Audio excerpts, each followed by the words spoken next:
Bonjour, bonjour à toutes, bonjour à tous. Merci d'être là un samedi matin, d'avoir bravé la queue pour entrer.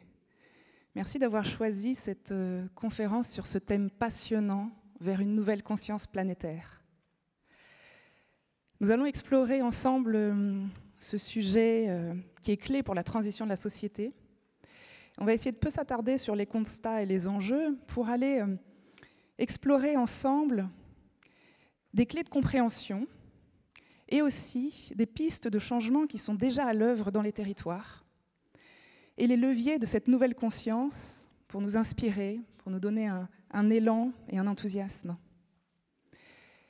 La question, je pense que l'on se pose tous, c'est pourquoi face à l'urgence écologique et sociale, on n'arrive pas à transformer les entreprises, les organisations, les institutions, la société et à changer nos propres comportements. Est-ce que le responsable, c'est ce fameux bug humain, c'est notre cerveau? On est entré dans un monde de tous les superlatifs, on est en surconsommation, surproduction, surpopulation, surendettement, surchauffe. Et une prise de conscience, on le voit, qui évolue. Pour autant, est-ce qu'il ne faut pas un sursaut de conscience?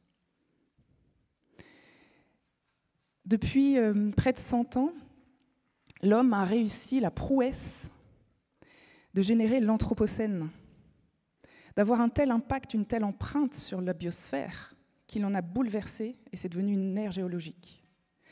On sait qu'on va dans le mur, on sait qu'on détruit les ressources qui sont des ressources pourtant qui nous permettent de vivre, l'air, l'eau, le sol, les animaux, le climat, les forêts, les arbres. Et on le sait depuis 50 ans déjà. On le sait depuis 1972, date de la première conférence, premier sommet de la Terre à l'ONU. 1972, date de cette première image de la Terre vue de l'espace du programme Apollo.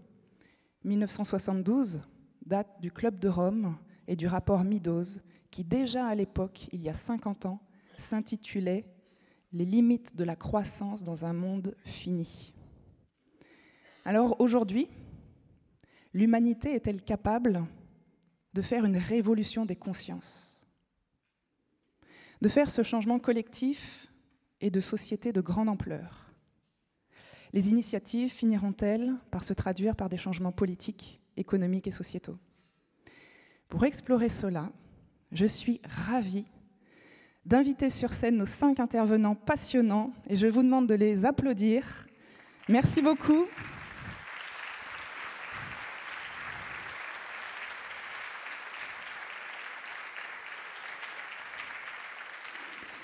Merci à vous 5 de nous donner votre temps.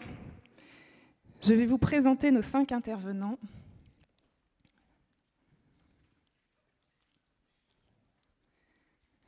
J'ai Rebecca à ma droite et Cécile à ma gauche, voilà. Je suis ravie de vous présenter, on va commencer par Rebecca. Rebecca va nous parler en anglais, donc si vous voulez, vous avez des casques audio pour les traductions. Rebecca est porte-parole des jeunes à l'UNESCO MAB, le réseau Afrique. C'est le programme sur l'homme et la biosphère qui fête cette année ses 50 ans. Rebecca, vous avez 26 ans, vous avez grandi dans la réserve de biosphère du mont Elgon au sein de la communauté indigène Sabaot au Kenya. Vous êtes militante passionnée pour la conservation de l'environnement. Vous coordonnez le Kenya MAB Youth Network et vous êtes responsable au Youth Empowerment Development Network au Kenya qui défendait la cause des jeunes. Et votre objectif, c'est de voir émerger une société où les humains coexistent en harmonie avec la nature. Merci Rebecca de représenter la voix des jeunes, une voix des jeunes et du Kenya ici. À votre droite, nous avons Sébastien Boller. Sébastien, vous êtes docteur en neurosciences, vous êtes rédacteur en chef du magazine Cerveau et Psycho. Vous êtes l'auteur du best-seller Le Bug Humain, dont on va parler, et vous questionnez l'absurdité du comportement humain, responsable de détruire la planète et la civilisation, malgré notre cerveau surpuissant. Vous pointez l'urgence de reconfigurer ce cerveau pour éviter d'être victime de notre propre succès. Merci Sébastien de nous éclairer sur notre propre bug humain. À votre droite, nous avons Navi Rajou. Navi, vous avez été l'année dernière reconnu par Thinkers 50 comme un des 50 penseurs au monde les plus influents en management et en innovation. Vous avez peut-être vu son TED, sa vidéo qui a fait 2 millions de vues sur l'innovation frugale. Et en tant qu'expert sur l'innovation frugale, vous avez aussi publié le best-seller « L'innovation frugale », c'est « Comment faire mieux avec moins ». Et également, vous êtes l'auteur de l'ouvrage « Donner du sens à l'intelligence. Comment les leaders éclairés réconcilient business et sagesse ». Et merci Navi d'apporter aussi ici votre triple culture, Inde, États-Unis et France. Merci. Et à ma gauche, nous avons Cécile Renoir. Cécile, alors vous êtes religieuse et philosophe et scientifique. Vous êtes directrice du programme de recherche CODEV, Entreprise et Développement de l'Institut ESSEC-Irénée. Vous étudiez la responsabilité éthique et politique des entreprises et la mise en œuvre de leur contribution à la qualité sociale, du lien social et écologique. Vos travaux portent aussi sur les ressources éthiques et spirituelles favorisant une justice des communs. Et vous êtes cofondatrice du campus de la transition qui forme les étudiants et les professionnels à un modèle économique de transition écologique et sociale dans les territoires. Et vous êtes membre du conseil scientifique de la Fondation pour la nature et l'homme. Merci Cécile d'être là. Et enfin Jean-Pierre. Jean-Pierre, vous êtes écrivain, président de One Home et président de l'Institut des futurs souhaitables. Vous avez été directeur général d'une société dans l'énergie. Et vous êtes notamment l'auteur des romans Siècle bleu, que je vous invite à lire, et qui raconte comment la vue de la Terre depuis l'espace pourrait déclencher un éveil des consciences, un changement de conscience. Et Jean-Pierre a reproduit ça à travers une expérience numérique unique pour reconnecter l'humain et la Terre. Et je crois, Jean-Pierre, que vous êtes venu avec un cadeau, avec une surprise pour nous ce matin et pour la salle, pour les participants. Merci d'être venu avec ce cadeau. Et enfin, je me présente, Amélie Rovin. Moi, j'ai 2 passions dans la vie, l'écologie, dont j'ai fait mon métier pendant 20 ans dans le développement durable et en tant que responsable environnement d'un grand groupe. Et ma deuxième passion, c'est l'humain, en étant persuadée que ce changement de société, on le fera en reliant l'écologie et l'humain. Et j'accompagne aussi les leaders dans leur propre écologie personnelle, écologie intérieure. Et je suis engagée dans des collectifs passionnants comme les Leaders éclairés, la Fabrique écologique ou le GIEC du comportement. Alors, nous allons passer ensemble 1h30, 1h20. Vous aurez à la fin un temps de questions-réponses, donc notez bien déjà vos remarques, vos questions pour la fin. On aura un temps d'échange avec les intervenants, vous aurez la parole. Et avant de nous nourrir de la richesse de ces intervenants, passionnant, je vous propose un bref moment qu'on appelle tête, corps, cœur. Pour apprécier au mieux le cadeau surprise que nous fait Jean-Pierre, je vous propose d'abord une mise en mouvement par le corps. Et là, je prends ma casquette de sophrologue et je vais vous inviter, maintenant que vous êtes bien assis, bien installés, je vais vous inviter à participer en vous mettant debout et en faisant quelques mouvements par le corps, des mouvements simples, je vais vous les montrer. Alors attention, pour ceux qui auraient des contraintes physiques, vraiment, soit vous ne le faites pas, ou faites que ce que vous pouvez en fonction de... Voilà, c'est vous qui savez. Hein. Si vous avez des soucis au niveau du corps, c'est vous qui savez. Je vous propose de sentir vos pieds bien ancrés dans le sol, les pieds à la largeur du bassin, les genoux déverrouillés, le dos est droit, les épaules sont basses, on se relâche, on se relaxe. La tête est dans le prolongement du corps. Je vous propose de prendre conscience de votre corps installé ainsi. Et les mouvements que je vais vous proposer, le principe de la sophrologie, c'est que la détente du corps favorise ensuite la détente mentale. Donc, ce qui va nous permettre que vous soyez bien détendus pour accueillir au mieux les propos de nos intervenants. Je vais vous montrer le premier mouvement et puis ensuite on va le faire ensemble, si c'est OK pour vous. Le principe, c'est que vous allez inspirer par le nez, retenir votre respiration quelques instants et expirer par la bouche. Et on va le faire sur un mouvement qui est, je vais lever, alors avec un micro, c'est pas évident, mais... Ah oui, super, merci. J'inspire par le nez, je vous le montre et ensuite on le fait ensemble. je vais, en inspirant, lever les bras au-dessus de ma tête. Et ensuite, je vais retenir ma respiration et me grandir un maximum vers le ciel. Je retiens quelques secondes. Et quand j'en peux plus, je rabaisserai les bras tout doucement. Et en expirant. Voilà. Donc ça va être ça le mouvement. J'inspire en levant les bras, je retiens, je m'étire. Et j'expire en baissant les bras. Vous êtes prêts? On va le faire ensemble? Merci Cécile. Allez, c'est parti. Je prends une profonde inspiration par le nez. Je lève les bras et je me grandis vers le ciel. Je m'étire. Je sens mes pieds au sol, à la terre, et je me connecte au ciel. Et je sens cet étirement. Je retiens ma respiration. Et quand j'en peux plus, je descends tout doucement en soufflant par la bouche. Voilà. On a fait un étirement là en verticalité. Et je vous propose le deuxième mouvement. Le deuxième mouvement qui s'appelle en sophrologie le chameau. C'est un mouvement d'ouverture du cœur. Un mouvement qui, d'ailleurs, quand on est toute la journée devant l'ordinateur au bureau, très utile pour ouvrir la cage thoracique, pour détendre les épaules qui sont souvent crispées. Même principe, on va inspirer par le nez, retenir la respiration quelques secondes et expirer par la bouche. Je vous le montre, le chameau. Quand on va inspirer, on va mettre ses poings sur les reins, donc en bas du dos, et on va ouvrir la cage thoracique en tirant les coudes vers l'arrière, la tête très légèrement penchée, pas trop. Voilà, et on va, quand on est dans ce mouvement-là, on va retenir la respiration quelques secondes et on va revenir tout doucement en position initiale en soufflant par la bouche. Voilà, vous êtes prêts? On va le faire ensemble? J'inspire par le nez. Je mets mes mains sur les reins à l'arrière. Je retiens ma respiration. Je m'étire et je sens cette ouverture-là de la cage thoracique.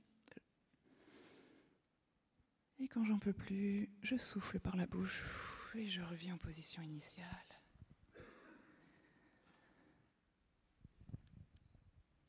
Et je vous propose quelques secondes de conscience à votre corps. Là, qu'est-ce qui se passe en vous d'avoir fait ces mouvements, d'avoir bougé le corps?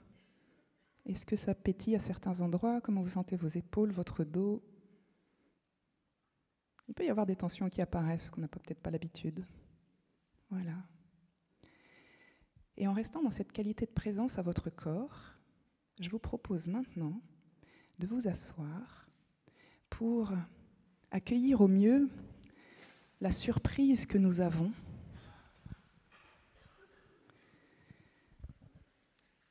Ce cadeau surprise. Nous allons voir un film qui dure 2 minutes. Il s'agit d'images absolument uniques qui ont été prises par le satellite Discover de la NASA à 1,5 million de kilomètres de la Terre. Ces images ont été mises en mouvement et en musique par l'ONG One Home, qui souhaite faire vivre à tous, au plus grand nombre, l'Overview Effect. C'est le nom qu'on donne à ce que ressentent les astronautes quand ils voient pour la première fois la Terre depuis l'espace, dans sa globalité. C'est cet émerveillement. Ça s'appelle l'Overview Effect. Je vous laisse découvrir ces images de 2 minutes pour un moment que je trouve émouvant.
La terre n'a pas besoin d'être sauvée, elle a juste besoin d'être aimée.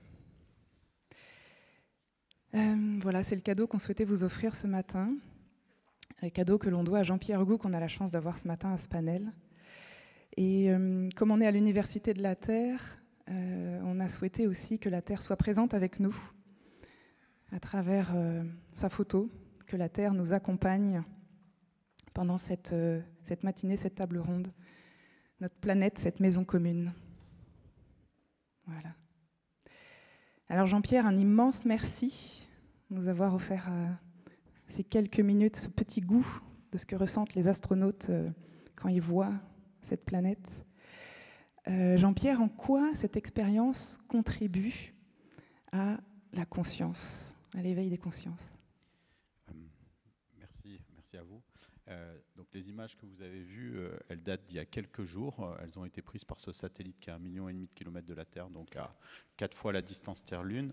Et en fait, ce projet, c'est la manifestation d'un rêve que j'avais depuis longtemps, de faire vivre à tout le monde cet émerveillement qu'avaient les astronautes en voyant la Terre depuis l'espace, mais sans envoyer les gens dans l'espace pour pas créer une gabégie énergétique, mais de leur donner l'essence de cette expérience.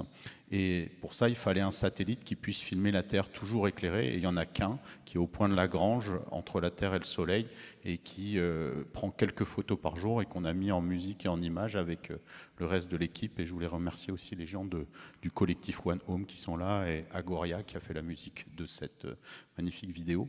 Les astronautes, quand ils ont vu la Terre depuis l'espace, beaucoup sont tombés amoureux de la Terre et se sont transformés en poètes. Et moi, c'est ça qui m'a donné envie de partager ça. Et puis surtout, dans leurs mots, par le fait d'avoir vu et ressenti la Terre depuis l'espace, ils ont développé des valeurs, ou en tout cas des prises de conscience qui étaient différentes et qui sont de l'ordre de ce dont on a besoin de faire croître pour former un collectif humain planétaire à ce moment très particulier de notre histoire où on touche les limites planétaires. Et le fait que l'on vive sur une planète, on pourrait très bien être dans la situation dans laquelle nous sommes, dans l'Anthropocène, détruire ou en tout cas atteindre les limites planétaires, en ressortir les effets, sans en être conscient. Et il faut être conscient que ces images, notamment l'image de Blue Marble, dont on va fêter les 50 ans dans 10 jours, le 7 décembre, qui avait été prise par la NASA. C'est très récent, le fait de savoir à quoi représente notre planète. Et c'est arrivé au moment de la publication du rapport Meadows, au moment du sommet de la Terre, c'est-à-dire au moment où les problèmes d'écologie locaux sont devenus globaux. Et on avait quelque chose, c'est-à-dire une image pour pouvoir parler ensemble des défis et que les nations puissent discuter entre elles. Alors évidemment, ça n'a pas marché puisque aujourd'hui, on n'arrive pas encore à former ce collectif qui prenne en charge ces défis planétaires, mais ça a mis en mouvement énormément de gens. Les prémices sont là et c'est peut-être ces limites planétaires qui activeront ça parce qu'on a peut-être besoin de se confronter aux limites pour passer à un autre stade de notre évolution. Et par ces images, on souhaite que cette terre, elle soit présente pour qu'on sache ce sur quoi on est.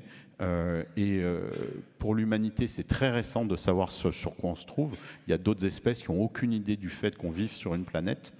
Et pour la Terre elle-même, c'est un moment très particulier parce que, jusqu'à présent, on n'a jamais trouvé d'autres civilisations plus avancées que la nôtre, en tout cas des vestiges, on n'en a pas trouvé. Donc si on est la civilisation la plus avancée, c'est la première fois qu'une des parties de la Terre arrive à s'extraire de la Terre pour que la Terre se voit elle-même à travers cette partie. Donc cette photo Blue Marble, il y a 50 ans, démarrait l'ère de la conscience planétaire, mais pour l'humanité, mais l'a démarré aussi pour la Terre. Et ce côté autoréflexif qui permet, à travers une de ces parties, de se voir soi-même, c'était un moment aussi très important dans l'histoire de la Terre. Donc célébrons cette date le 7 décembre. On aura une vidéo très particulière sur One Home qu'on va faire le 7 décembre.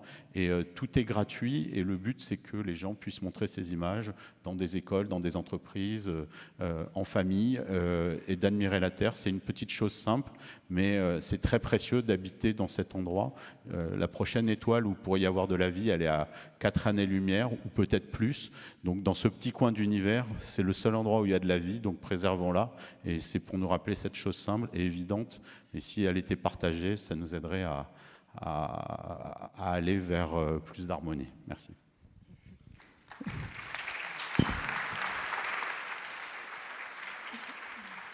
Et pour faire cet éveil des consciences, moi je suis curieuse, vous avez mentionné le passer dans les entreprises, j'aimerais bien savoir, est-ce que vous le passez au patron du CAC 40 ? Il y a un certain nombre de patrons du CAC 40 qui l'ont vu, mais moi je fais beaucoup d'interventions en entreprise, donc je le montre souvent à des patrons, et il y a des gens qui le montent à leurs patrons, puisque l'objectif c'est que le collectif One Home, mais aussi n'importe qui puisse le faire, et les patrons sont des êtres humains, et le but avec ces musiques, c'est de rendre l'expérience jolie, simple, évidente. Le cœur s'ouvre, et que vous soyez patron ou autre chose, très souvent le cœur s'ouvre. Donc c'est un moyen, un moment d'atteindre voilà, cette part d'humanité ou d'universalité qu'on a en chacun de nous, et les patrons peuvent y être réceptifs également. Est-ce qu'on pourrait revoir l'image, cette image de la Terre pour nous accompagner ? Je demande à la régie, merci beaucoup. Et cette planète si belle, si précieuse, qui nous nourrit, qui nous permet de vivre, pourquoi l'homme la détruit ? Pourquoi l'homme détruit le vivant sur cette planète ? Je me dis que si on arrive à comprendre ça, à comprendre ce fameux facteur humain qui est à la fois le problème, mais en même temps qui peut être la solution, peut-être que là, ça peut nous donner des clés pour hacker ce fameux bug humain. Alors je me tourne vers Sébastien Boller, qui va nous donner des clés de compréhension. Sébastien, quels sont les éléments qui nous permettraient d'avoir une meilleure compréhension sur pourquoi cette si belle planète, ce qui nous nourrit, l'homme la détruit, et derrière ça, c'est surtout d'avoir des clés pour transformer ça. Tout simplement parce qu'il y a une différence entre avoir conscience d'un problème et être capable d'agir dessus. La conscience, elle augmente au niveau personnel, au niveau individuel. Ces images nous placent face à une conscience encore plus élargie des enjeux de notre humanité. Mais il ne suffit pas d'avoir conscience de quelque chose pour prendre l'action à pleine main. Et c'est lié en grande partie à un défaut dans notre cerveau. L'être humain a un cerveau très puissant, très efficace, qui lui a permis de construire des cathédrales, d'inventer des écrans à plasma, d'envoyer des hommes sur la Lune, de faire baisser la mortalité infantile avec des antibiotiques. Ça, c'est l'intelligence humaine. Et notre cerveau est capable de prendre conscience, par exemple, de l'avenir. Il est capable de se dire « Ah bah oui, dans 30 ans, si on continue comme ça, on va mourir de chaud, il n'y aura plus d'eau, les rendements agricoles vont s'effondrer. » On est capable de comprendre ça intellectuellement. Ça, c'est la conscience humaine qui est très forte pour comprendre ce qui se passe. Et cette conscience, elle est due à une partie de notre cerveau qui s'est grandement développée dans notre espèce, Homo sapiens, depuis quelques dizaines de milliers d'années, et qui s'appelle le cortex cérébral. C'est la partie extérieure de notre cerveau qui est capable d'inventer des concepts, de parler, de coopérer, de planifier. C'est génial, le cortex humain, c'est ça qui nous donne la conscience. Voilà. Mais ce qui guide nos actions au quotidien, c'est pas ça. C'est une autre partie de notre cerveau qui est plus ancienne, plus primitive, qui est plus au fond du cerveau, qui remonte à des dizaines de millions d'années d'évolution, et qui s'appelle le striatum. Et cette partie de notre cerveau, elle n'a pas du tout conscience de ce qu'il passe, mais elle guide nos actions en nous récompensant avec du plaisir quand on se comporte d'une façon très précise, en adoptant des comportements qui sont liés à la survie. Et les comportements qui ont favorisé la survie des humains depuis des millions d'années, c'est se nourrir, c'est avoir des relations sexuelles pour transmettre l'ADN, c'est avoir du pouvoir pour augmenter ses chances de survie dans un groupe. Et c'est faire le moins d'efforts possible aussi parce que ça permet de limiter les dépenses d'énergie en milieu naturel. Et donc vous avez ce cerveau primitif qui nous récompense avec du plaisir, avec une molécule qui s'appelle la dopamine, à chaque fois qu'on fait tout ça, qu'on mange, qu'on se reproduit, qu'on se sent important dans un groupe. Et malheureusement, cette partie de notre cerveau, c'est encore celle qui guide nos actions au quotidien. Donc quand on est capable d'aller dans un fast-food pour manger beaucoup de hamburgers, ou quand on peut surfer sur Internet pour regarder des vidéos pornographiques, ou quand on peut aller sur des réseaux réseaux sociaux pour se sentir important avec des likes, ou acheter une grosse voiture pour se sentir important, ou acheter le dernier smartphone pour se sentir visible dans sa communauté, et bien cette partie de notre cerveau nous récompense avec de la dopamine. Et donc on a du mal à s'affranchir de cette partie pulsionnelle, parce qu'en fait elle a servi à nos ancêtres à survivre, en fait, c'est ça. C'est quelque chose qui, quelque part, porte la vie dans ce qu'elle a de plus brutal, de plus instinctif. Et aujourd'hui, l'enjeu, c'est la conscience qui est quelque chose de plus élaboré. Et comment est-ce qu'elle peut rétroagir sur cette partie pulsionnelle en la limitant ou en la guidant vers des nouveaux objectifs, vers des nouveaux désirs. Créer des nouveaux désirs, ça va être le rôle d'une conscience collective, planétaire, et ça va passer par de nouvelles normes et par une quête de sens collectif aussi, un but commun pour tous, parce que ça, on sait que ça peut activer d'autres régions du cerveau dont on pourra parler peut-être. Et alors donc ça, c'est ce que vous nous expliquez dans ce livre, Le bug humain. Et même, je crois que dans votre dernier livre, vous allez encore plus loin. Dans Human Psycho, vous nous dites carrément que l'humanité est psychopathe, quasiment. Et derrière ça, vous avez mentionné qu'on a conscience, voilà, qu'on va dans le mur. Et donc, si on va au-delà de ça, qu'est-ce que pour vous la conscience planétaire ? Cette conscience planétaire vers laquelle on pourrait aller ? La conscience planétaire, c'est fondamentalement ce qu'on va appeler une vision du monde partagée. L'être humain a évolué avec cet instinct de domination et de consommation et d'instrumentalisation de la nature. D'accord, ça c'est lié à sa partie la plus primitive, la plus instinctive, mais il a aussi évolué grâce à sa capacité à vivre ensemble autour de descriptions du monde qui font sens pour tous, et notamment avec des récits des origines, des cosmogonies, vous savez, les mythes des origines, qui permettent aux humains de croire aux mêmes valeurs et de se représenter le monde autour d'une même description et d'un même vocabulaire. Toutes les sociétés ont fait ça, toutes les grandes civilisations se sont construites autour de mythes des origines ou de ce qu'on peut appeler des récits collectifs. Et ce sont les récits collectifs qui créent la grille de lecture qu'on a du monde dans lequel on vit aujourd'hui. Et je crois que c'est très important pour créer, si on peut l'espérer, une conscience collective. On a besoin de ça. On sait que ça s'adresse à une partie de notre cerveau qui est une sorte de détecteur de sens, qui se pose les questions: pourquoi j'existe ? À quoi sert mon action aujourd'hui ? Quel lien je peux tisser avec ma communauté ? Qu'est-ce qui nous rassemble ? Et où est-ce que j'irai plus tard ? Peut-être quand je vieillirai ou après ma mort, ou qu'est-ce que je vais laisser comme héritage aux autres. Et donc il y a aussi une partie de notre cerveau qui veut ça, et qui se nourrit de récits collectifs. Et pour ça, on a besoin de partager sur des codes de vie en commun, d'avoir un vocabulaire commun pour savoir comment on décrit le monde qui nous entoure, et trouver aussi une cohérence à l'intérieur de nous-mêmes. Donc ces trois niveaux de ce qu'on peut appeler le sens pour notre cerveau vont être déterminants pour ça. Ah oui, et c'est ce que vous mentionnez dans ce bouquin, Où est le sens ? La recherche du sens. La recherche du sens, oui. Donc pour vous, la conscience planétaire, c'est avoir cette vision commune du monde et remettre du sens. Remettre du sens et remettre du collaboratif. Je prends un exemple très très simple.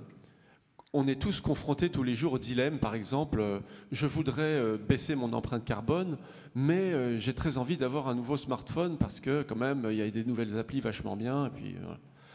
Et donc, on a un dilemme entre un plaisir immédiat, facile, et un enjeu futur. Et on sait, grâce aux études de psychologie et de neurosciences, que notre cerveau, instinctivement, il va tendance à préférer les plaisirs immédiats. Donc, il a du mal à se dire « Allez, je vais arrêter de manger de la viande tous les jours pour préserver les générations futures. » On est bête, on aime bien le plaisir tout de suite. Bon.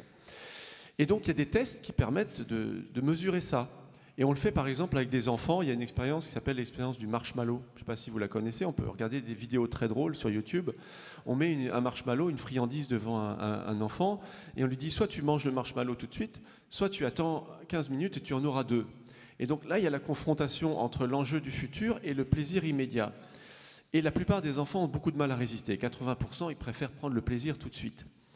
Mais ça change complètement si on les met en groupe. C'est vrai que je reviens à l'idée de conscience collective. Si on les met à 5 ou 6 autour d'une table et qu'on leur dit si chacun résiste au marshmallow pendant un quart d'heure, il y en aura 2 pour tout le monde. Mais là, ils réussissent beaucoup mieux parce qu'ils sentent qu'ils font partie d'un groupe et que leur action n'engage pas seulement eux-mêmes, mais les résultats dont vont bénéficier les autres.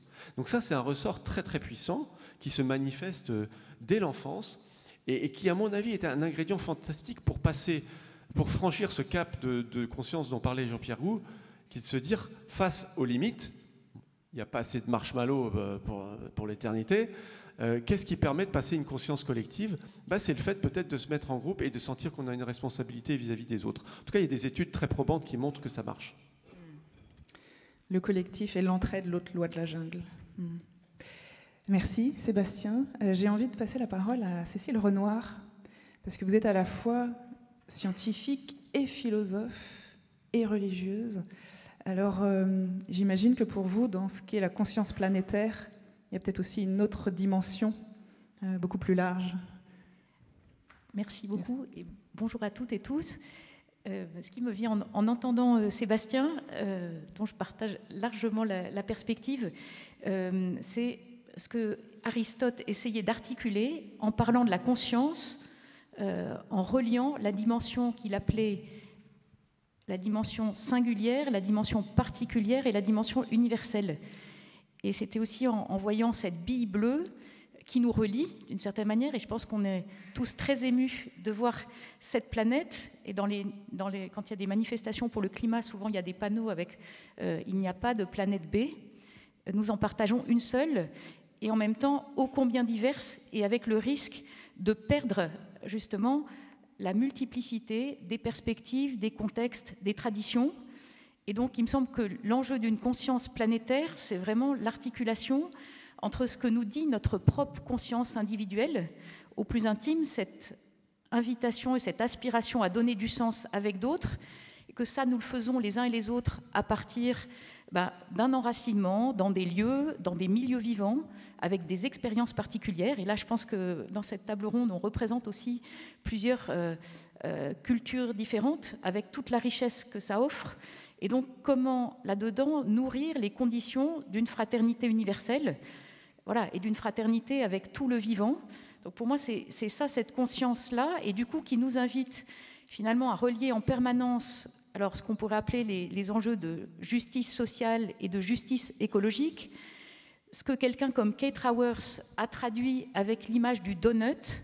Alors le donut, c'est quand même vraiment la malbouffe, mais enfin, c'est une image assez parlante pour nous inviter à conjuguer le respect des frontières planétaires, au sens environnemental du terme, et puis cette idée de frontière sociale ou d'un plancher social, et de dire finalement l'enjeu pour nos économies, pour nos modes de vie, c'est d'arriver à créer de la richesse, à la partager, à la transmettre, des richesses de nature très différentes, tout ça en respectant, on pourrait dire, un plancher social et un plafond environnemental. Alors, ça peut paraître une belle idée. Après, quand on commence à regarder concrètement l'enjeu de responsabilité vis-à-vis de cette conscience partagée, je reprends juste un ou deux chiffres. Alors, il ne s'agit pas de raisonner seulement à partir de chiffres, parce que c'est très réducteur. Mais quand on sait qu'en France, il faut réduire de 10 tonnes en moyenne par Français à 2 tonnes de CO2 les émissions carbone par an pour pouvoir respecter l'accord de Paris sur le climat, quand on regarde un peu plus précisément les disparités dans nos pays, on sait que pour les 10%, les Américains et Canadiens les plus aisés, les plus riches, eh bien, l'empreinte carbone par habitant par an est de 73 tonnes. En Europe, c'est pour les 10% plus riches, c'est à peu près 30 tonnes par habitant. Et en revanche, en Afrique subsaharienne, pour les 50% les plus pauvres, eh bien, l'empreinte carbone est de 500 kilos, une demi-tonne.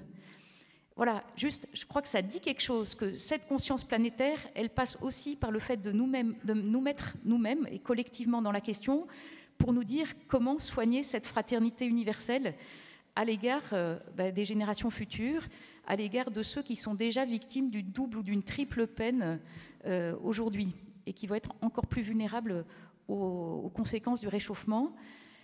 Et je terminerai juste là en disant qu'il me semble que pour acquérir cette conscience planétaire, il faut qu'elle soit systémique.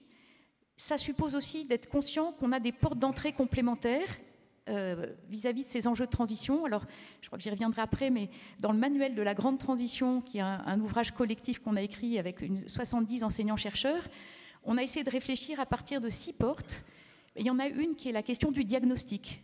Comment prendre conscience de ce monde commun en anthropocène ? Il y a une autre porte d'entrée qui est celle de l'aiguillon éthique, l'indignation devant ce qui se passe, la conscience de nos responsabilités partagées.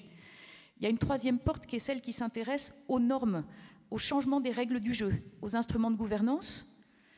Une autre qui dit les normes c'est bien, mais collectivement on avancera aussi que si on a un regard sur les futurs souhaitables, un petit clin d'œil aussi pour l'Institut des futurs souhaitables, voilà, ces récits, ces imaginaires qui peuvent nourrir nos actions. Et puis justement une cinquième porte, c'est celle de l'agir, des actions, des acteurs, des échelles, à différentes échelles. Et enfin, la question de la reconnexion à nous-mêmes, aux autres, à la nature, à plus grand que nous, et donc aussi cette dimension spirituelle qu'on peut prendre, je pense, d'une manière qui correspond à ce que des traditions spirituelles, des traditions religieuses mettent en avant, mais aussi ce qui peut résonner avec chacun de nous, comme cette aspiration à élargir nos espaces intérieurs. Voilà, là-dessus. Merci. Et effectivement, alors je vous invite à lire, pour moi c'est vraiment une Bible, ce manuel de la grande transition, un ouvrage collectif du campus de la transition. Vraiment, c'est une Bible que je vous recommande. Pour moi, il y a tout dedans, jusqu'à cette dimension plus large et spirituelle. Et Cécile, vous avez mentionné les différents enjeux et l'Afrique notamment. Et je voudrais me tourner vers Rebecca.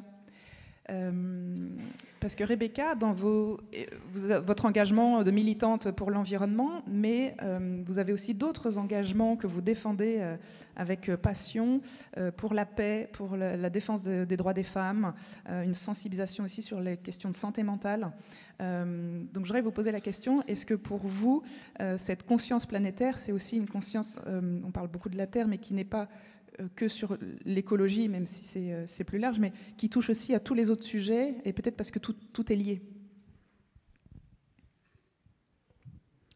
Et je vous invite, si vous le souhaitez, à prendre vos casques pour la traduction. Yeah, thank you so much.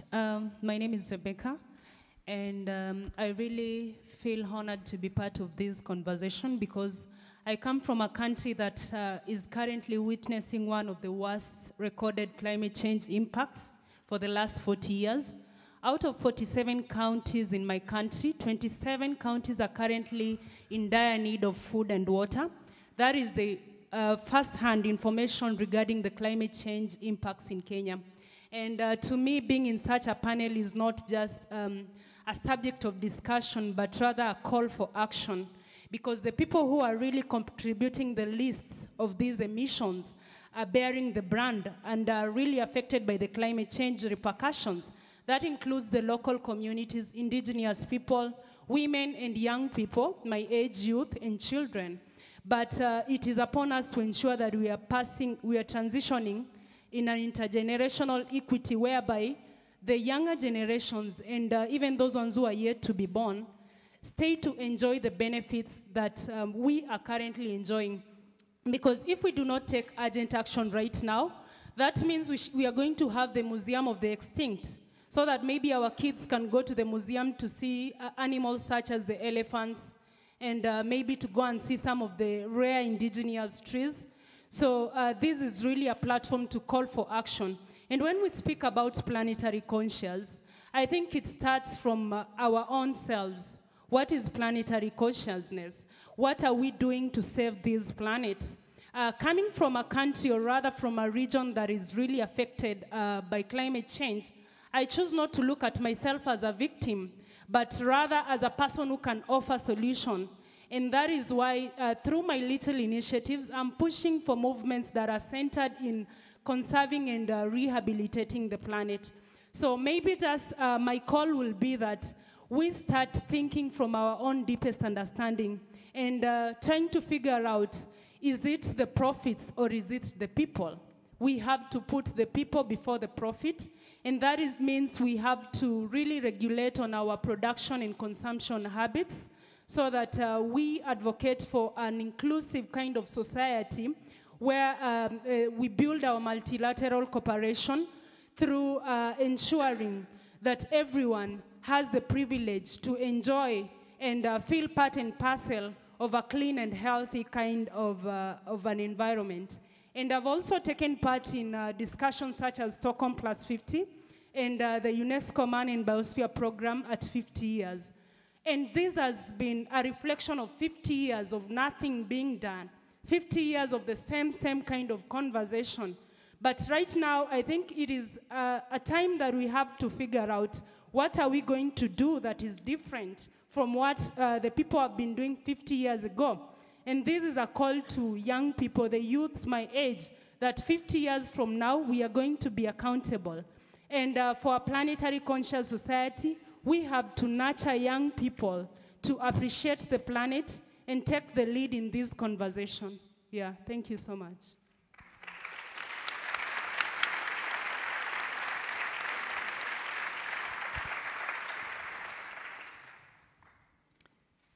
Merci Rebecca. Et en quoi, pour vous, cette conscience planétaire est déjà là? Est-ce que vous pouvez nous donner peut-être quelques exemples concrets de comment ça se passe au niveau local et de ce que vous voyez au Kenya et de cette mise en action aussi dans laquelle vous êtes?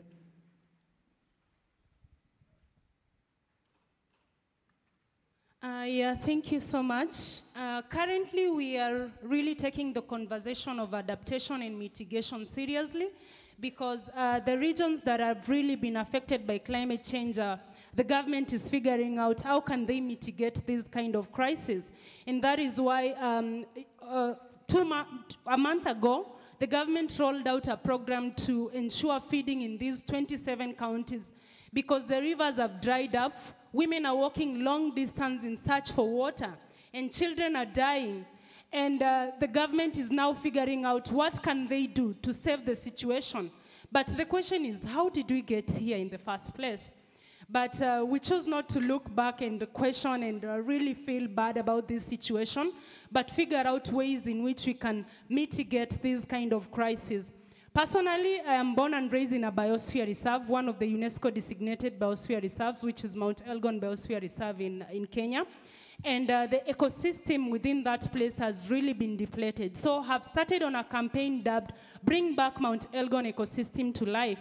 And this is a campaign which is rallying the voices of youth, children, indigenous people, local communities, governments, and other stakeholders to figure out ways in which they can rally resources to rehabilitate this kind of ecosystem. Because this is one of the water towers in Kenya, among the 5, and currently is being depleted. But you know, the problem of Kenya is not only of Kenya, because when I talk of Mount Elgon, it is the source of River Nile. It drains to Lake Victoria, which eventually goes to River Nile.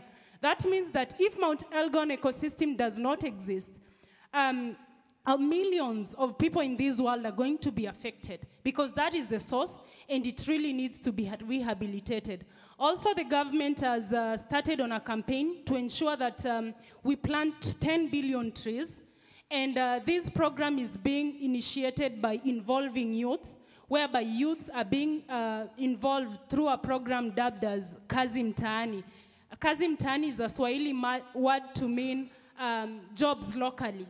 So young people are being employed to ensure that they take part in reforestation exercise to try and revive this kind of ecosystem. Also, we have, now we are trying to figure out how we can be able to have this conversation in schools, whereby children are being educated, because education is really key. And that is one call also to developed countries to ensure technological transfer, especially from these developed countries to the developing countries, so that young children in such areas who are really affected and did not contribute to the pollution crisis are given a platform to understand what ways can they move this conversation ahead, what ways can they offer solutions towards healing the planet. So what I can say is that the government is doing a lot, people are also doing a lot, and we also still need more other stakeholders to come and join forces to rehabilitate and save the situation in Kenya, because when we save the ecosystems in Kenya, we are not only doing it for Kenya, we are doing it for the globe. We are doing it for many other regions in Africa, such as Nigeria, which is currently witnessing the worst recorded flooding. So a lot of actions is being taken, and it is our call to now continue that conversation to ensure that we are offering solution to the problem that we are already facing. Yeah. Merci Rebecca. Et alors j'ai envie de me tourner vers Navi maintenant. Merci. Merci d'apporter cette voix et pour cet engagement.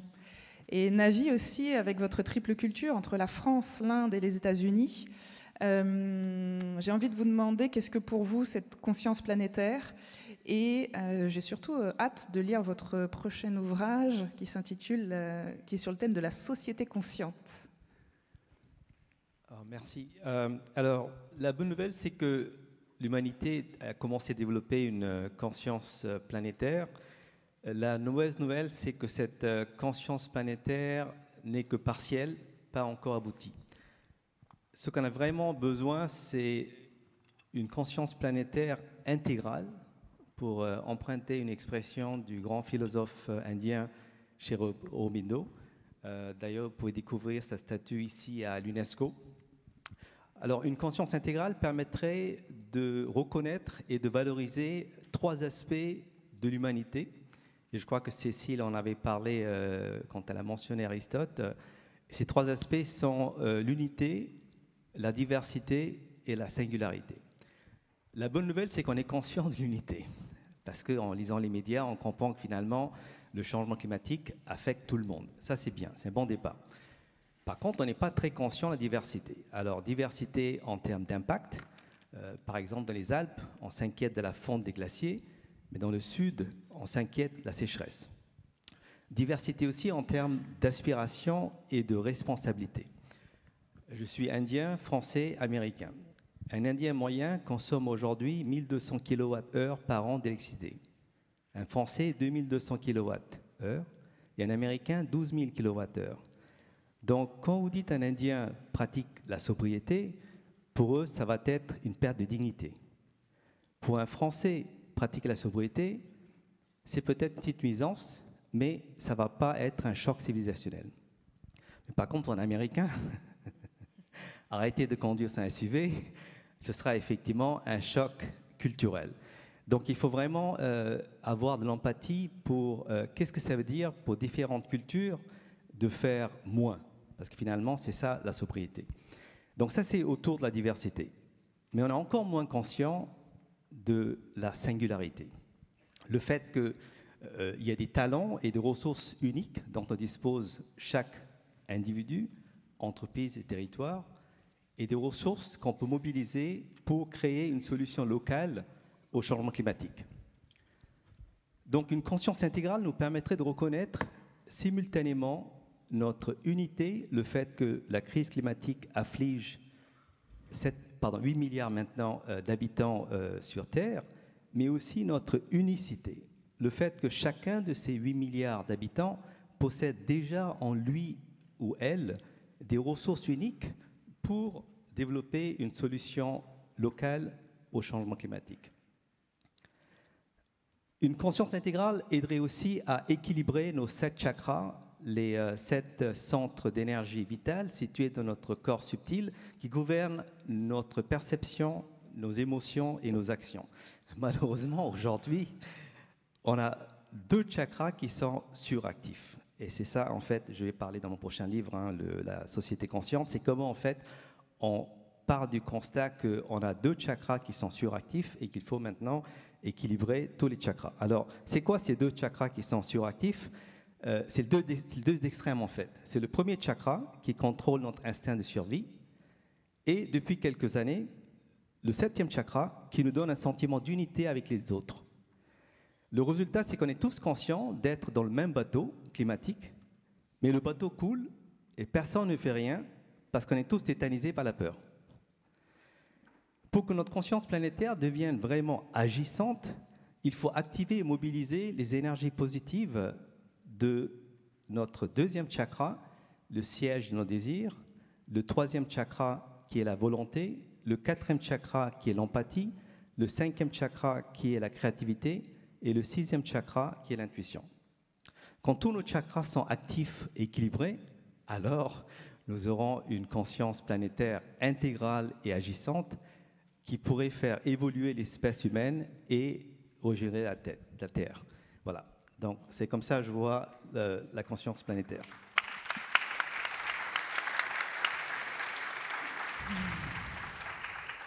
Merci Navi. Et je sais que vous avez également démarré, Navi, un tour de France des initiatives locales. Donc cette conscience planétaire, comment vous la voyez déjà là, émergente, émerger au niveau local? Effectivement, depuis mes études en France dans les années 90, j'ai vécu qu'à Paris. Donc, quelque part, j'ai développé un tropisme francilien.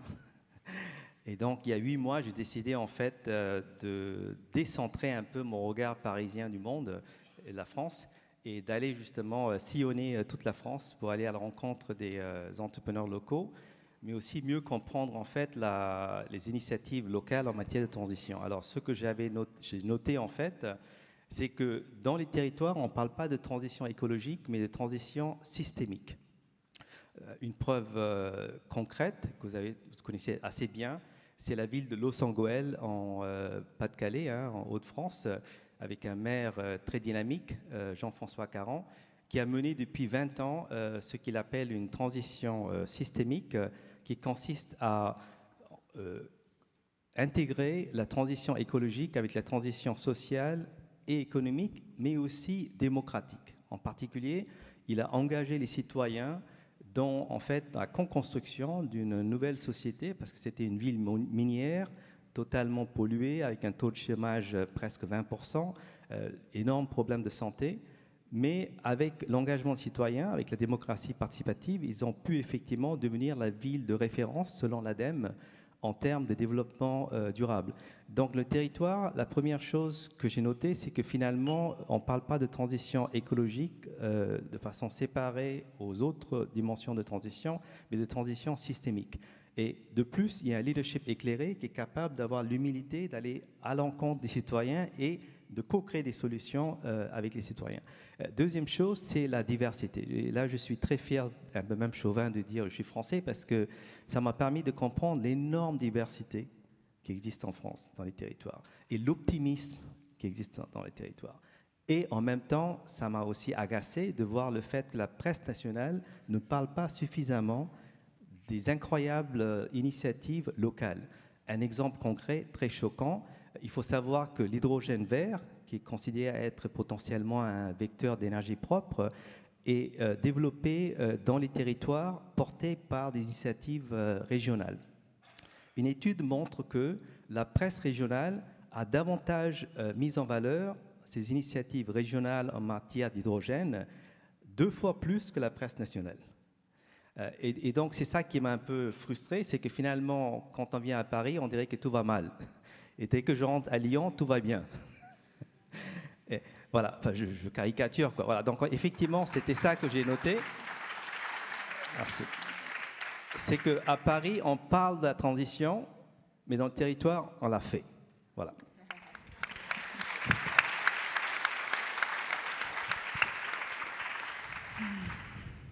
Merci, Navi. Ce prisme des médias, effectivement, on entend beaucoup plus parler des arbres qui tombent que de la forêt qui pousse. Et Cécile, vous, au niveau du territoire, en ayant fondé le campus de la transition, est-ce que vous avez aussi cette sensation-là? Alors, moi je dirais grand défi. Je regarde d'ailleurs, j'ai certains de mes comparses qui sont dans la salle. Nous sommes en Sud-Seine-et-Marne, donc le campus de la transition est à la fois un écolieu qui se veut aussi un éco-campus, c'est-à-dire qu'on accueille des étudiants, des enseignants-chercheurs, des équipes de direction d'université ou d'école, des professionnels, donc pour faire vivre une expérience en immersion pour un temps plus ou moins long. Et puis nous sommes un acteur en réseau avec l'idée de contribuer pour notre petite part à aider à des transformations donc, dans les cursus, dans l'enseignement supérieur, et puis on dit dans les modèles économiques et les modes de vie. Donc on a un vrai enjeu qui est de favoriser donc un lien avec le territoire dans lequel nous sommes. Et nous sommes dans une zone semi-rurale, dans un village de 400 habitants, proche de Montereau, qui est une ville de 20 000 habitants, dans laquelle il y a beaucoup d'enjeux socio-économiques, et dans le Grand Paris. Donc, je rappelle, je crois que le mouvement des Gilets jaunes est né en Seine-et-Marne. Donc, ça dit quelque chose de la manière dont les gens peuvent percevoir des tensions très fortes entre les enjeux, notamment en termes de mobilité, entre la question énergétique, écologique, et puis les enjeux sociaux. Donc, il y a vraiment pour nous, justement, la conscience très forte qu'on ne pourra pas faire la transition écologique sans qu'elle soit aussi sociale. Et puis, tout à l'heure, vous évoquiez le tête-corps-cœur. Nous, c'est la manière aussi dont nous désignons notre pédagogie. C'est aussi se dire qu'on n'y arrivera pas à toutes les échelles si nous raisonnons uniquement de façon intellectuelle. Et nous avons besoin de nous confronter à nos émotions. Il a été dit que c'est vrai que nous pouvons être paralysés par la peur ou encore par le sentiment que tout est foutu, ou par l'impression que voilà, y a des gens qui sont dans une logique de sauf qui peut, ou après moi le déluge. Et donc, comment faire pour que cette conscience dont on a parlé là, qui est la conscience commune qui nous relie de la gravité et de l'urgence, elle nous mette en route. Donc, au campus, on essaye de le faire en se reconnectant justement à la terre, au territoire, aux personnes proches de nous, et puis en se disant que tout ça, ça doit se jouer à toutes les échelles. Et ça nous invite aussi à ne pas perdre cette conscience. Alors, une des choses, moi, qui me marque beaucoup, c'est que quand on parle de tout ça, et là, ce qui était évoqué par Navi sur les chakras qui ne sont pas tous mobilisés à bon escient ou pas suffisamment, c'est aussi cette invitation, y compris dans les formations, à pouvoir faire droit à de la méditation, au fait de s'ouvrir à une dimension plus intérieure. Et au campus, on résume souvent les 3 transformations nécessaires comme étant des transformations dans nos vies quotidiennes. Alors nous, on a choisi d'avoir une nourriture végétarienne. On essaye de favoriser des moyens de mobilité douce sur le territoire. On a été pendant 4 ans dans un château très peu chauffé. Maintenant, on a une chaudière à bois-bûche. Enfin voilà, on essaye de se mettre en mouvement dans nos vies quotidiennes. Mais on sait bien que c'est pas suffisant. Donc il y a ces enjeux de transformation plus structurels. Là, tout ce qui était évoqué, l'initiative de Los Angeles, toutes ces actions dans les territoires à une échelle donc plus régionale. Mais ensuite, c'est toute la question de changement des règles du jeu. Et on essaye de réfléchir à des sujets aussi techniques que la comptabilité en triple capital. Enfin, tout ce qui va permettre de faire converger davantage les logiques financières et extra-financières. Voilà. Et enfin, 3e type de transformation, une transformation intérieure.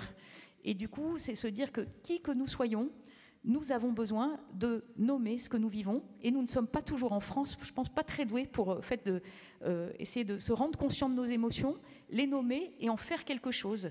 Et pas tout seul, mais avec d'autres. Et ça, je crois que honorer cette dimension-là, spirituelle au sens le plus large et le plus profond du terme, c'est aussi, je pense, peut-être la seule manière de ne pas vivre simplement sous l'injonction d'une menace forte.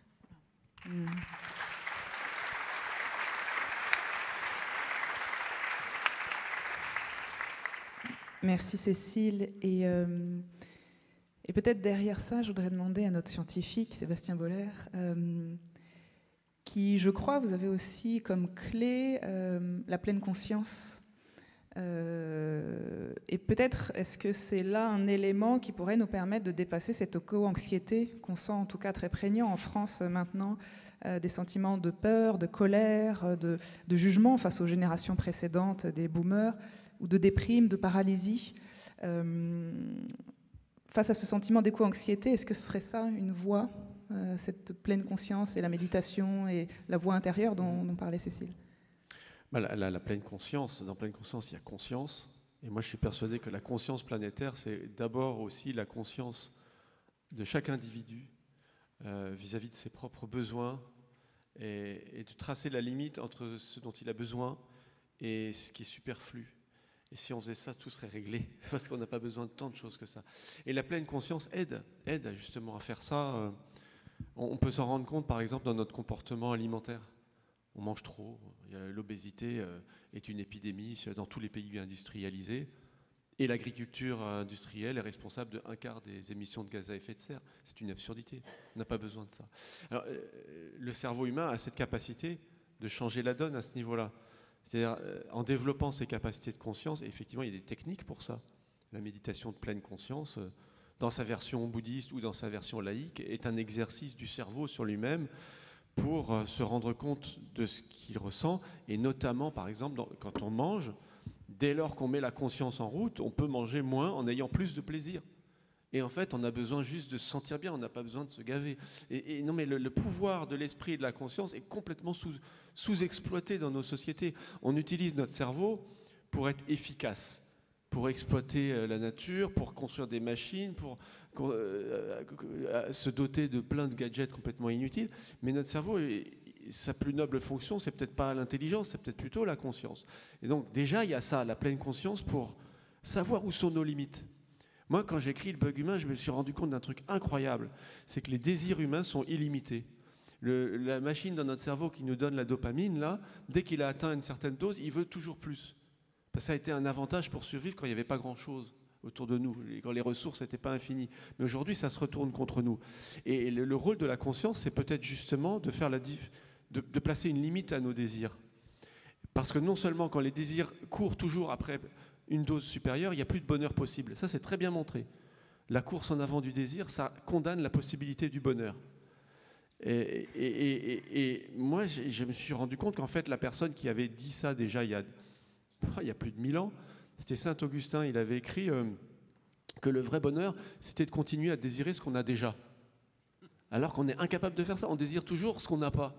Mais le travail de la conscience, c'est peut-être ça, d'apprendre à désirer ce qu'on a déjà. Et sur la question de l'éco-anxiété, puisque c'était la question initiale, je suis désolé, mais sur l'éco-anxiété, ce qui est très important, effectivement, c'est de pouvoir faire un acte de conscience pour nommer ce qu'on ressent et pour faire acte de ce qu'on appelle l'intelligence émotionnelle, c'est-à-dire ne pas être la victime de ses émotions, mais les prendre comme un outil pour savoir d'une part ce qui les a provoquées, savoir comment en parler, parce que ça fait beaucoup de bien, et savoir comment les utiliser comme un moteur d'action. Donc là, la conscience va servir à ce niveau-là. Mais vraiment dans l'éco-anxiété, ce qui ressort de la psychiatrie, puisque les psychiatres commencent vraiment à s'intéresser à cet état qui n'est pas une pathologie, contrairement à ce qu'on peut croire, en fait c'est une lucidité, et bien ce qui sauve, c'est vraiment l'action. Pour le coup, dans l'éco-anxiété, il y a les éco-anxieux qui basculent dans la tétanie et dans la dépression, et il y a ceux qui s'en sortent, et le plus souvent, c'est quand ils arrivent à transformer leur angoisse en action. Parce que le rôle des émotions, c'est de transformer soi et le monde. C'est pas juste d'en prendre conscience et de les vivre, et soit d'en jouir, soit d'en être contaminé. Passer de l'éco-anxiété à l'éco-action. Oui, et l'éco-anxiété, aujourd'hui, c'est quand même énorme. Il y a une étude transcontinentale qui a été publiée dans le Lancet récemment, il y a moins d'1 an. Ça touche quand même presque près de la moitié des jeunes du monde, à des degrés divers. C'est là qu'il faut faire la distinction entre l'éco-anxiété qui provoque un mal-être quasi pathologique et celle qui relève d'une préoccupation profonde sur l'avenir. Merci.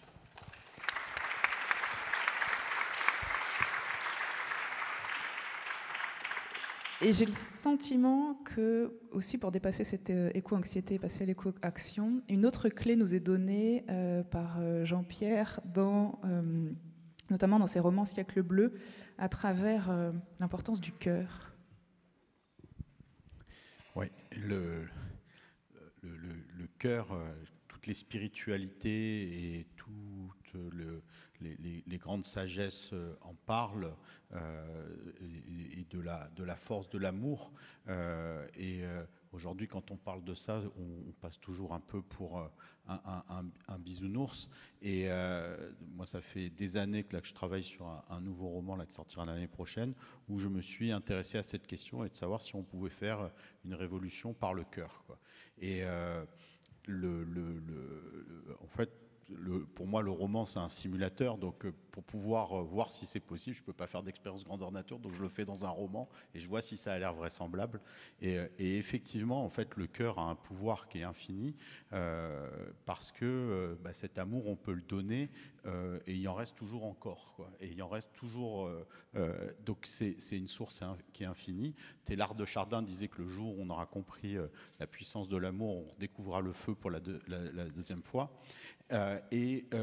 Donc autour de ces choses-là, voilà, j'ai bâti une histoire et avec l'idée de placer le cœur au centre. Alors le cœur et l'amour, ça peut évoquer aussi aux gens des désordres émotionnels, des blessures. Donc c'est pas quelque chose qui est uniquement positif, mais ça vient aussi du fait qu'en français, le mot amour détermine plusieurs choses, alors que dans d'autres langues, il y a plusieurs mots pour définir différentes notions d'amour. Et par exemple, en grec, il y en a 7 ou 8 mots pour distinguer l'amour du couple, l'amour pour les enfants. Mais vous avez aussi l'agapé, qui est cet amour universel. Et moi, c'est celui-là dont je parle et qui peut circuler et enrichir. Et pour reprendre aussi ce que disait Navi sur cette question d'unité et de diversité, aujourd'hui, on a plusieurs modèles en fait, qui sont en proposition pour faire ce collectif humain planétaire. Vous avez le modèle capitaliste ou ultralibéraliste où il y a beaucoup de diversité mais pas beaucoup d'unité, et donc ça fait en fait ça fait pas un tout, ou en tout cas ça fait un tout qui est pathologique ou psychopathique, hein, pour reprendre les mots de Sébastien. Vous avez le monde chinois qui est beaucoup plus autocratique et qui veut former une unité mais avec peu de diversité, mais il y a quand même une volonté d'unité, et les Chinois sont en train de pousser des concepts planétaires comme le Zhangxia ou leur civilisation écologique dont on parle très peu et dont moi je parle dans le prochain roman, qui sont des concepts très importants mais avec une réduction très forte de la diversité et un contrôle très fort. Et toute la question, c'est d'arriver à former une unité dans la diversité.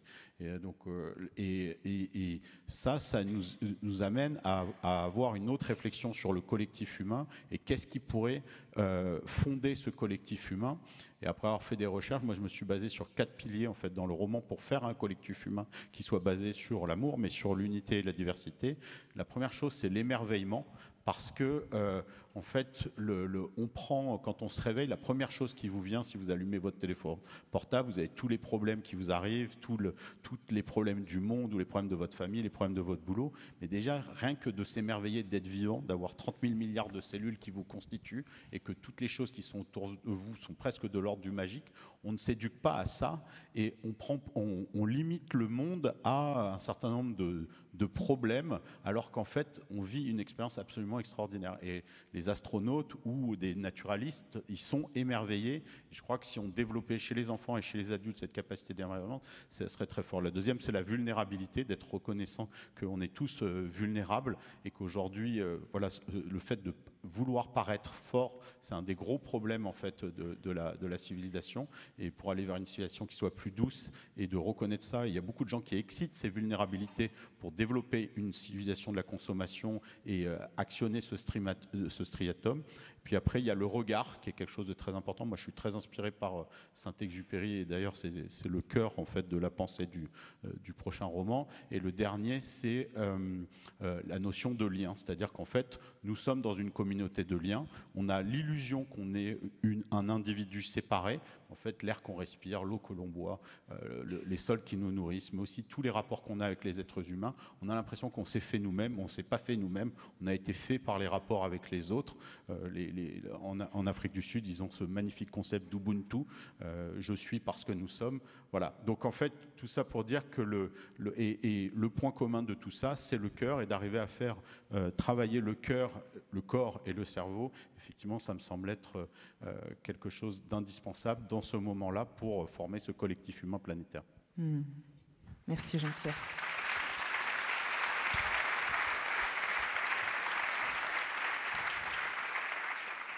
Merci. Et pour terminer, juste avant de donner la parole à la salle pour les questions-réponses, peut-être en 1 minute brièvement chacun, je voudrais vous demander quelle clé vous aimeriez offrir là au public, offrir aux personnes qui sont présentes, qui sont venues s'inspirer de vous, quelle clé pour peut-être le passage à l'action, pour inspirer quelque chose pour la suite.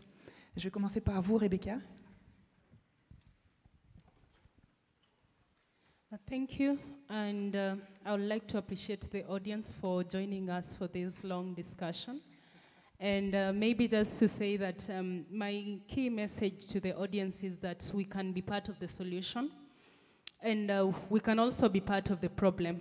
But I prefer that we choose to be part of the solution in healing the planet, because our actions will really determine whether the future generations will judge us harshly, the same way this generation is already doing, or rather, if the future generations will say, indeed, they did try to build a planet where we can all coexist in harmony with nature.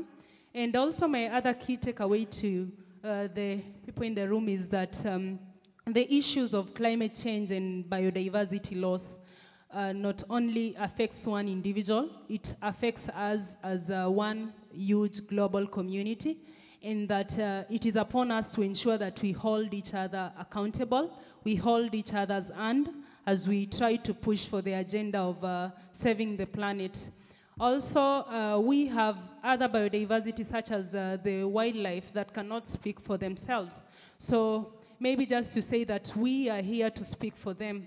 And the actions that we decide in addressing the pandemic, which is the climate pandemic and the biodiversity loss, would really determine whether these animals will still remain and whether future generations and our great-grandchildren will still enjoy the benefits that we have in this planet. We owe it to them, a planet that is livable, a planet that is habitable, a planet that they can feel free to be part and parcel of it and enjoy the benefits that we have. Thank you.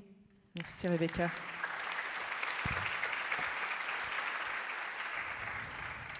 Be part of the solution in healing the planet.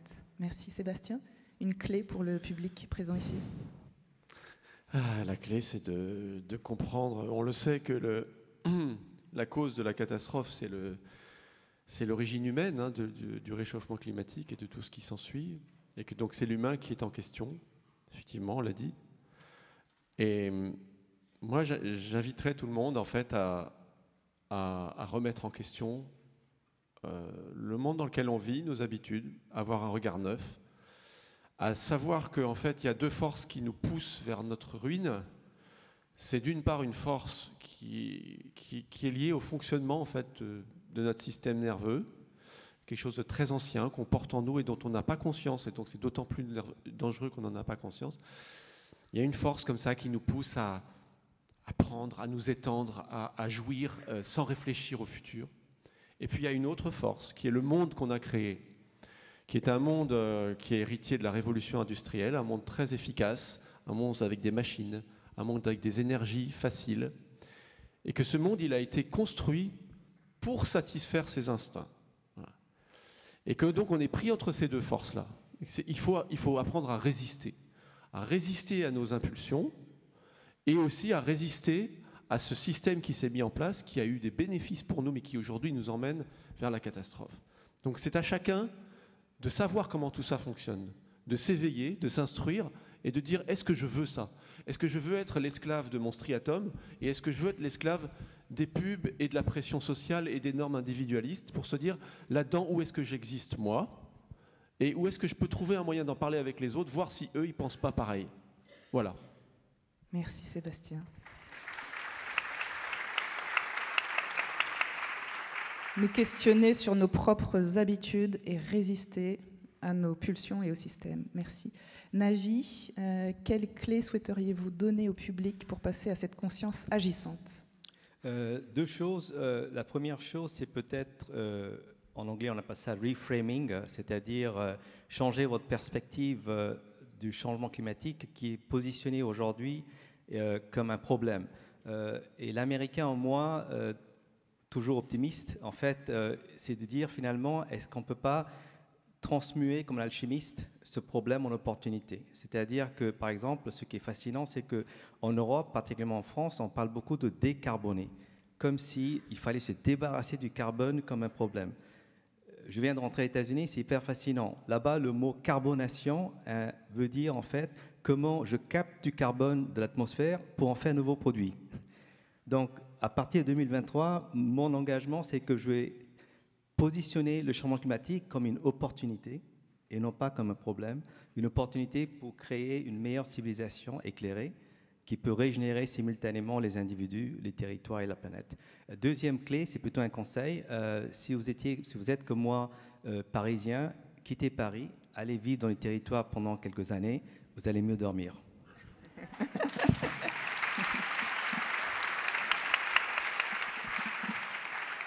Merci Navi. Et Cécile, une clé pour le public, pour la suite? Oui, moi je voudrais revenir sur ce que j'ai évoqué tout à l'heure des 6 portes qu'on a utilisé dans le manuel comme un peu une manière de cultiver une conscience agissante et systémique. Alors, je rappelle, on a choisi des mots grecs. Alors, n'a pas choisi celui d'Agapé, mais on aurait pu, ça serait peut-être la 7e porte. Mais je pense que les 6 dessinent en tout cas quelque chose qui se veut une intelligence du cœur.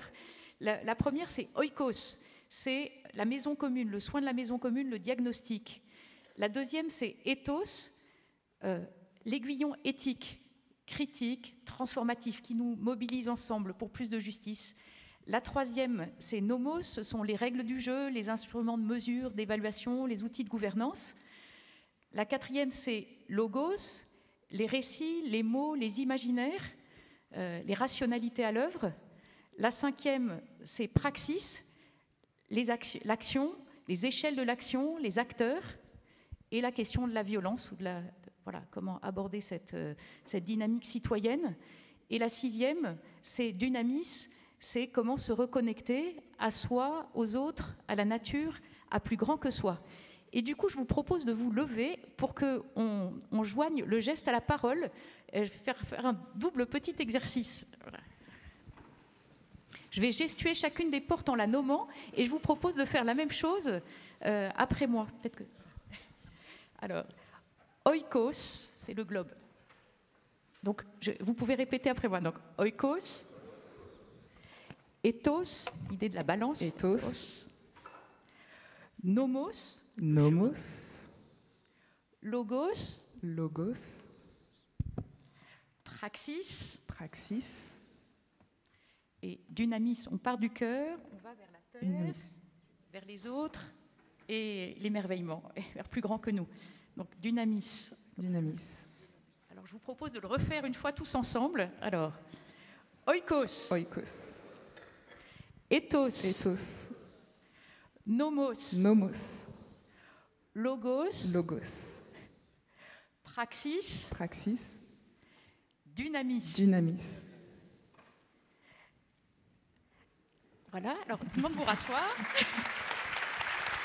Et, alors, on peut s'asseoir, juste, et je finis là-dessus, quelques secondes, demandez-vous pour vous la porte d'entrée pour cette conscience agissante. Est-ce que c'est plutôt oikos? Est-ce que c'est plutôt ethos? Est-ce que c'est plutôt nomos, logos, praxis ou dynamis? Et je vais nommer les portes et puis vous allez lever la main quand votre porte d'entrée privilégiée, c'est la porte que je nomme. Donc, oikos, le diagnostic sur la maison commune. Oui. Ethos. Nomos. Le récit. Nomos, c'est les règles du jeu. Nomos, les règles du jeu. Logos, ensuite les récits, les imaginaires. Praxis, l'action, les échelles de l'action. Dynamis, les reconnexions, la dimension plus spirituelle. Voilà, et voyez, c'est magnifique parce que toutes les portes sont représentées. Donc ça serait mon mot, c'est de se dire l'union fait la force. Et c'est ensemble, nous avons à traverser toutes ces portes, mais avec cette richesse de nos complémentarités. Voilà. Merci Cécile.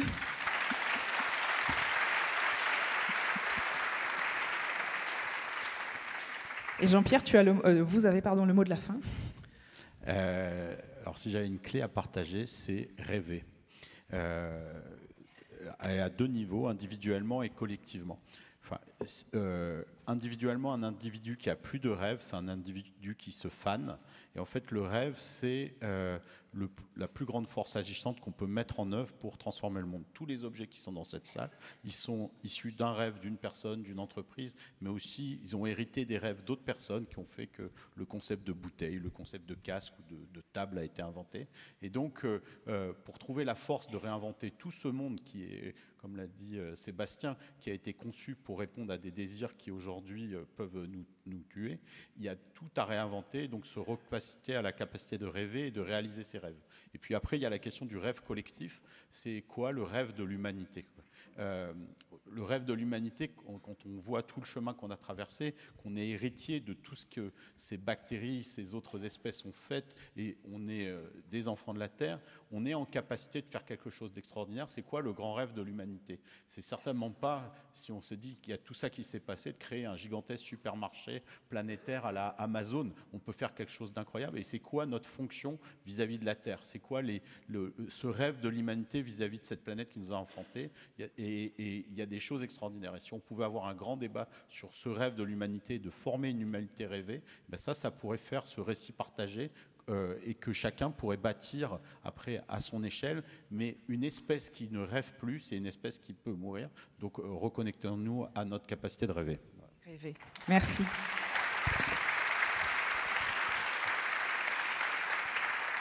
Merci beaucoup. On va prendre quelques questions rapidement. Je vois des mains qui se lèvent. On en a une qui s'est levée en premier là-bas au milieu. Des micros circulent. Vous pouvez faire signe aux hôtes et hôtesses. Une au milieu là. Et on prendra la deuxième là-bas. On va prendre les deux d'affilée. Je vous propose de vous lever et vous pouvez... Vous n'avez pas le micro encore. On va prendre la première question là-bas qui a déjà le micro. À condition d'avoir le son, vous m'entendez? Oui. Ok. Bonjour. En fait, je bois du Tillet. Alors, je m'appelle Jérôme Jublin. Et donc, juste un petit point personnel pour dire combien ça fait écho. C'est qu'il y a 2 ans, donc, j'avais une espérance de vie de 3 mois et que je suis là aujourd'hui. Les médecins m'appellent un rescapé. Et que, en fait, le 2 novembre 2020, j'ai décidé que chaque jour qui restait, à l'époque, je ne connaissais pas, et toujours aujourd'hui, je ne connais pas le temps qui reste, mais en tout cas, ce serait amour et transmission. Et que donc, ça fait écho avec tout ce que vous dites, et merci de ça. Après, je suis plutôt praxis. Et donc, j'avais une question, c'était sur les échelles de temps. Parce que tout ce qu'on dit sur le quoi, tout ce que vous avez dit, c'est juste, ça résonne et c'est OK. Maintenant, sur les échelles de temps, par rapport à, vous avez parlé on pourrait parler de Donald Trump et de toutes les gens qui ne sont pas dans cette dynamique-là et qui, eux, agissent pour le coup. Comment ça vient se percuter, en fait, entre d'un côté ce qu'on sait faire et de l'autre côté le monde tel qu'il agit? Donc, comment les échelles de temps, entre le très court terme, le moyen terme et le long terme, vous les voyez donc se mettre en place pour cette conscience planétaire et donc avoir les effets bénéfiques attendus? Et une deuxième petite question vite fait, quel pourrait être selon vous donc un acte symbolique d'une grande entreprise qui permette en fait de faire basculer la majorité, parce qu'on sait qu'il y a un certain instinct grégaire et aujourd'hui on sent bien la complexité par rapport aux enjeux économiques sur cette transition des décideurs. Merci. Merci. On va prendre une deuxième personne qui était prête debout. Bonjour, merci pour cet exposé. Je voudrais remercier particulièrement Sébastien Boller et Jean-Pierre Gou. Je découvre Jean-Pierre Gou et Sébastien Boller. On a le même éditeur. Donc je suis écrivain, je m'appelle Erwan Barillot, aux éditions Bouquin. Et en fait, j'ai été très réceptif à ce qu'a dit Jean-Pierre Gou. J'avais juste une question, c'était cette opposition permanente entre, on va dire, la bonne conscience collective et la mauvaise pensée individualiste liée au striatum, etc. Est-ce que vous ne pensez pas que c'est un petit peu simpliste? Et ce que nous enseigne plutôt la philosophie de l'histoire, c'est que c'est les égoïsmes privés qui font les vertus publiques et que c'est la conquête de César qui a fait la Pax Romana, etc. etc. Donc est-ce qu'on ne peut pas utiliser le striatum et l'individualisme, voire l'égoïsme d'une personne qui serait la personne conquérante de la société post-industrielle pour faire une espèce de pax numerica pendant laquelle les êtres humains pourraient vivre sous une conscience universelle jusqu'à l'éternité. Voilà. Et ça serait, pour le coup, on ne serait pas dans les bons sentiments, mais on serait dans l'efficacité, les ressources seraient distribuées, il n'y aurait plus de guerre, plus d'agression, plus de famine, plus de faim dans le monde, tous les problèmes seraient réglés, mais il faudrait quelque chose qui dépasse pour ça. Voilà, quelle est ma question. Sébastien et Jean-Pierre, pour cette question. L'idée que les intérêts privés génèrent automatiquement une vertu globale, c'est l'idée fondatrice de l'économie moderne d'Adam Smith, qui marche dans un monde aux ressources infinies, puisque si plusieurs intérêts individuels qui cherchent tous à augmenter leur niveau de vie et leur confort permettent effectivement à des échanges commerciaux de se développer, ce qui est vertueux, ce qui élimine les conflits par la perspective du développement personnel de chacun, effectivement, ça a amené à la richesse dans toute une partie du monde. Moi, je suis quand même assez sceptique sur ce postulat-là, maintenant, pour affronter ces nouveaux enjeux, parce qu'ils vont demander de prendre en compte la notion de limite. Et si on imagine une humanité faite d'une juxtaposition d'intérêts individuels qui veulent tous courir après leur propre bien-être, la limite, elle intervient où dans cette équation? Moi, c'est ça ma question. Alors c'est peut-être à moduler, c'est peut-être à mettre à jour, mais je pense qu'on ne peut pas aujourd'hui se contenter de dire que la main invisible du marché va tout régler, du fait que chacun va poursuivre son intérêt, qui va s'accorder avec un partenaire qui pourra lui donner quelque chose en échange de ce qu'il produit. Mais c'est une réflexion intéressante. Peut-être que Jean-Pierre a quelque chose à dire. En fait, on est dans une époque très particulière, donc je ne suis pas sûr qu'on puisse revisiter ce qui a marché dans le passé pour proposer des solutions maintenant. Le fait qu'on ait des problèmes globaux qui s'affranchissent des frontières, c'est très nouveau, on n'a jamais vécu ça, et ça nécessite effectivement d'exercer ce pouvoir individuel au service du collectif humain et du vivant. Et donc, dans cette grande transformation, il y aura des éléments individuels, des gens qui auront des grands rêves et que d'autres suivront et les aideront à bâtir. Mais il faut que ce grand rêve ne soit pas au service de l'ego de cette personne, mais au service des autres. Et donc, si on a tous dans cette boussole quelque chose qui est de l'ordre de j'ai un rêve, mais qui est contraint par le service du collectif, effectivement, on peut mettre le service de l'individuel au service de l'unité. Et ça, c'est quelque chose qui est fondamental. Et ça me fait penser aux nuées d'oiseaux. Vous avez ces millions d'oiseaux, des tourneaux qui arrivent à fonctionner ensemble sans se caramboler, parce qu'ils ont des règles de comportement individuel qui fait que ça forme un tout et qui arrive à avancer sans contrôle central, sans chose. Et donc, il y a quelque chose de ça. Le récit partagé dont on parlait, ça pourrait être ce point commun qui fait qu'il y en a qui peuvent avoir des très bonnes idées, mais ce sont des idées qui sont congruentes avec le reste.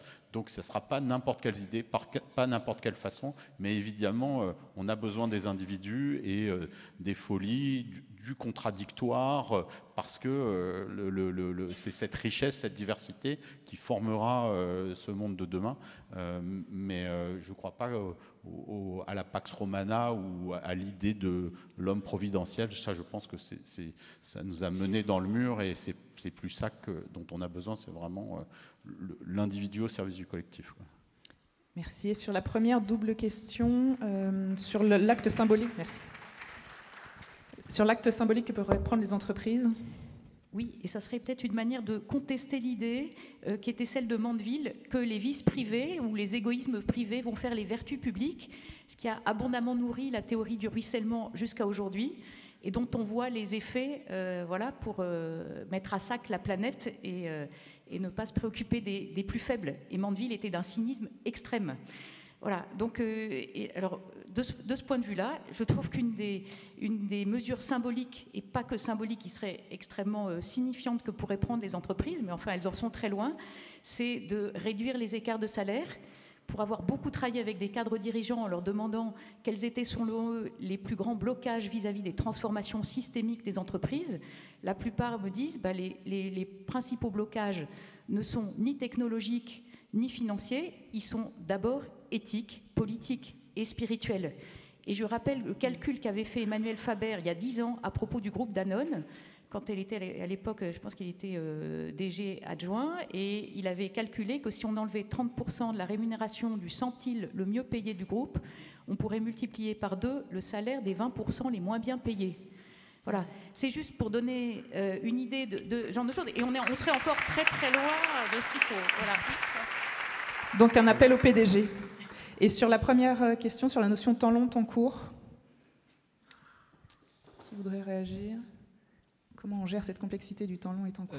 Moi, je pense que c'est là peut-être le concept de bouddhisme d'être dans le présent moment peut-être utile. C'est finalement se dire, on peut soit blâmer, c'est un peu mon cas, parce qu'étant indien, grandissant dans les années 70 en Inde, il y a ce qu'on appelle la responsabilité historique des émissions. Donc, quelque part, je me dis, aujourd'hui, on utilise l'homme a détruit la planète. Je me dis, quel homme, quoi ? C'était souvent l'homme blanc qui a détruit la planète, disons-le, quoi. Donc, il y a une partie de moi qui veut quand même remonter l'histoire et un petit peu prendre revanche sur l'histoire. Donc, effectivement, on peut soit être attaché au passé ou alors, effectivement, commencer à s'inquiéter du futur. Mais je crois qu'il faut s'ancrer dans le présent et je crois qu'il y a un projet concret que je peux citer, dont je suis membre du conseil scientifique, qui s'appelle, d'ailleurs, qui a été lancé ici à l'UNESCO, qui est le SDG School, qui est donc une école de SDG. SDG en anglais, c'est les ODD des Nations Unies. Objectifs de développement durable. Voilà, les 17 objectifs de développement durable. Et l'idée, en fait, c'est de faire venir des étudiants et des entrepreneurs de 30 pays, ça peut être en Inde ou en France, où durant 2 semaines, ils vont développer des solutions concrètes à 5 des 17 ODD. Et qu'est-ce qui se passe, c'est que quand vous êtes dans l'action, par exemple en Inde, ils vont aller à Dharavi, la plus grande bidonville de l'Asie, pour vraiment comprendre les besoins des gens qui sont démunis de tout. Et utilisant cette empathie, ouvrant leur cœur justement, l'intelligence de cœur, ensuite ils vont dans un Fab Lab pour justement prototyper des solutions. Et en 2 semaines finalement, dans les équipes interculturelles, ils sont vraiment ancrés dans le moment présent pour justement trouver des solutions concrètes au changement climatique. Donc je dirais que l'échelle de temps, pour moi, c'est ici et maintenant, comme diraient les bouddhistes, mais tout en étant conscient du passé, responsabilité collective, et en même temps étant optimiste de l'avenir.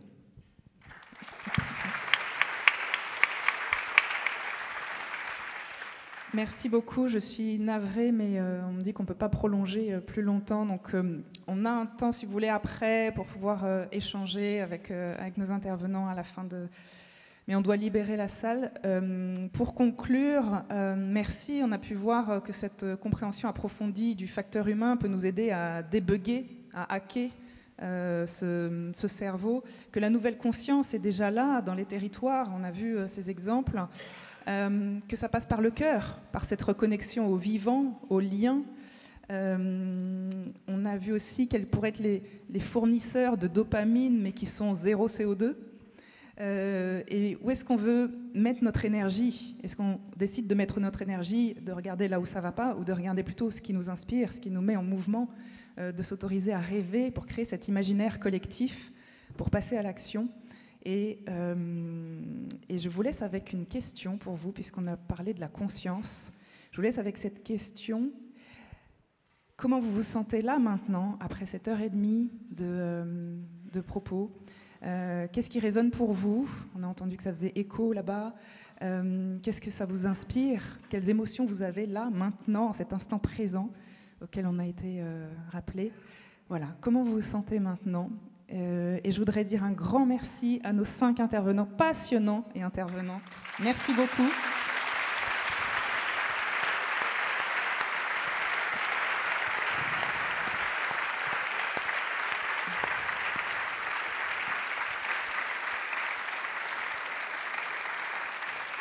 Un immense merci à vous d'être venus. Je voudrais remercier aussi la régie, ces personnes qui sont dans l'ombre et qui nous aident ici pour cette séance, pour cette journée.